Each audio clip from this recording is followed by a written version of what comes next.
তিন জায়গায় নরম হলে আপনার উপকার হবে। সময় থাকতে জেনে নিন।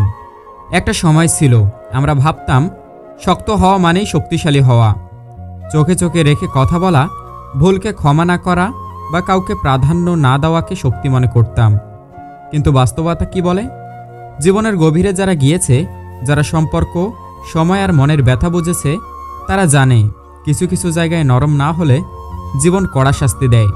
এই ভিডিওতে আমরা আলোচনা করব এমন তিনটি জায়গা নিয়ে যেখানে যদি আপনি একটু কোমল হন, একটু নম্র হন, তাহলে আপনি শুধু শান্তি পাবেন না, আপনার জীবন, সম্পর্ক, এমনকি মানসিক অবস্থাও বদলে যাবে। চলুন শুরু করা যাক আজকের বাস্তব আর জীবনের গভীর থেকে তুলে আনা আলোচনাটি। নাম্বার 1, পরিবারের প্রতি নরম মনোভাব।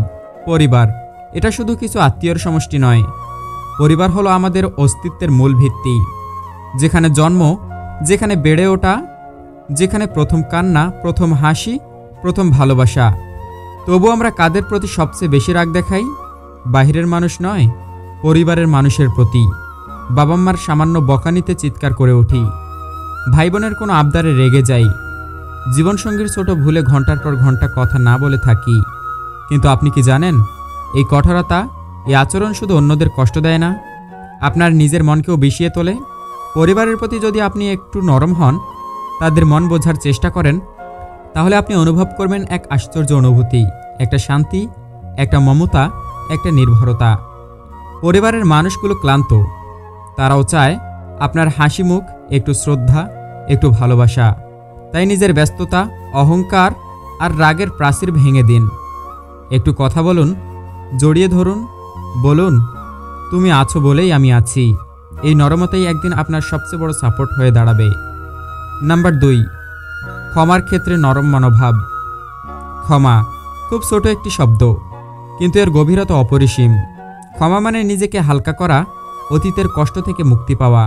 আমরা অনেকেই আছি যারা কাউকে একটু ভুলের জন্য চিরতরে মাফ করি না, মনে মনে ক্ষোভ রাখি, দূরত্ব তৈরি করি, আর সেই মানুষটার চেহারা দেখলেই হৃদয়ে ব্যথা পায়।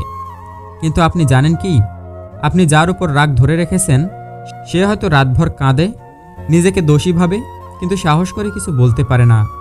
আপনি যদি একটু নরম হয়ে তাকে ক্ষমা করে দেন, তবে শুধু তার নয়, আপনার নিজের হৃদয়টাও মুক্ত হয়ে যাবে। ক্ষমা মানে কি সব ভুল ভুলে যাওয়া? না, ক্ষমা মানে হলো আমি এর এই কষ্টটাকে আমার বুকে ধরে রাখতে চাই না। আপনার অতীতের কোনো প্রিয় মানুষ যদি অনুতপ্ত হয়, যদি সত্যি পরিবর্তন চায়, তাহলে তাকে একটা সুযোগ দিন। কারণ জীবন খুব ছোট, মন কষাকষি নিয়ে পুরো জীবন কেটে ফেলবেন না। একটু নরম হয়ে ক্ষমা করুন, আপনি নিজেই শান্তি পাবেন। নাম্বার 3, নিজের প্রতি নরম হওয়া। জীবনের সবচেয়ে বেশি আমরা কাকে দোষ দেই জানেন? নিজেকেই।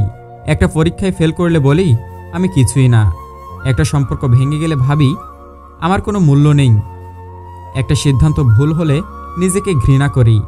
এই নিজেকে দোষারোপ করার অভ্যাসটাই আমাদের ধ্বংস করে। কিন্তু আপনি যদি একটু নিজের প্রতি নরম হতেন, নিজেকে বলতেন হ্যাঁ আমি ভুল করেছি, কিন্তু আমি মানুষ, আমি আবার চেষ্টা করব, আমি আবার ভালোবাসবো, আমি আবার দাঁড়াবো। নিজের প্রতি ভালোবাসা, নিজের প্রতি দয়া, এই জিনিসগুলো মানুষকে ভেতর থেকে সুস্থ করে তোলে। নিজের সাথে একটু কথা বলুন, নিজেকে ক্ষমা করুন, নিজেকে একটা নতুন সুযোগ দিন। কারণ পৃথিবীর সবাই যদি আপনাকে ছেড়ে দেয়, তবুও আপনি যেন নিজেকে না ছাড়েন। আজকের পৃথিবী আমাদের শিখিয়েছে কঠিন হও, কঠোর হও, রাগী হও, কিন্তু প্রকৃত জয় আসে তখনই যখন আপনি জায়গা মতো নরম হন। পরিবারের সামনে কোমলতা সম্পর্ককে অটুট রাখে, ক্ষমার মাধ্যমে হৃদয় হালকা হয়, আর নিজের প্রতি দয়া জীবনের ভারসাম্য ফিরিয়ে আনে। আজ যদি আপনি এই 3টে জায়গায় একটু নরম হন, ভবিষ্যতে আপনি নিজেকেই বুঝতে পারবেন। এটাই ছিল আপনার সবচেয়ে বড় আত্মবিনিয়োগ। ভিডিওটি যদি আপনার হৃদয় ছুঁয়ে যায়, তাহলে লাইক দিন, কমেন্ট করে লিখুন আপনি জীবনের কোন পর্যায়ে নরম হওয়ার চেষ্টা করেছেন। এবং এমন আরও সত্যভিত্তিক, জীবন ঘনিষ্ঠ ভিডিও পেতে আমাদের চ্যানেলটি সাবস্ক্রাইব করুন। পরের ভিডিওতে আবার দেখা হবে। নিজেকে ভালোবাসুন, নিজের মনটাকে মাঝে মাঝে একটু নরম হতে দিন।